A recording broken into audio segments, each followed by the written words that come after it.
Hey guys, welcome to my workshop. In today's quick tip video, I wanted to share with you a really simple way and a really simple hack to cut your pieces of sandpaper with only using an old hacksaw blade, 4 little washers, and then 2 wood screws. Stick around.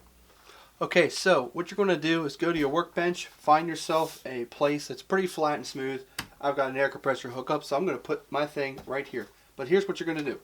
You're going to take your hacksaw blade, roughly find where you want to put this. I'm going to put it right about here. And what you're going to do is kind of mark where you're putting these holes. Take your screw, take your blade, make sure your blade is facing upward.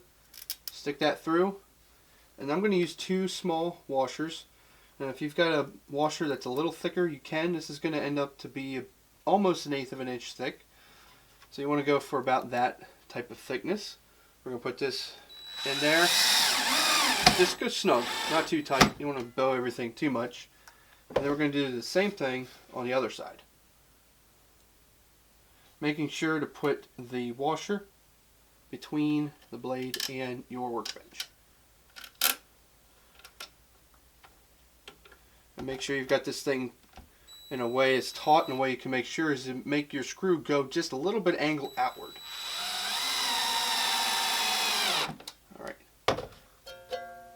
And let's show you what this does.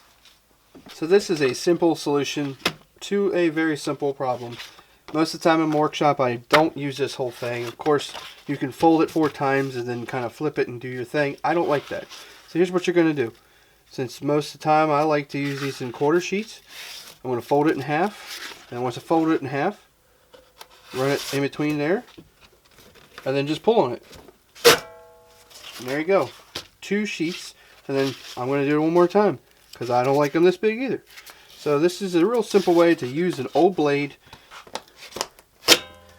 Definitely cuts these. And it's out of your way. It's not going to hurt you. It's not going to catch your skin and hurt you at all because it's not up too high. There you have it. So there you have it. It's a really simple hack, real simple fix for a very simple problem. If you like this, please give me a thumbs up and subscribe to my channel. I've got a bunch of other tip videos you can go back and watch.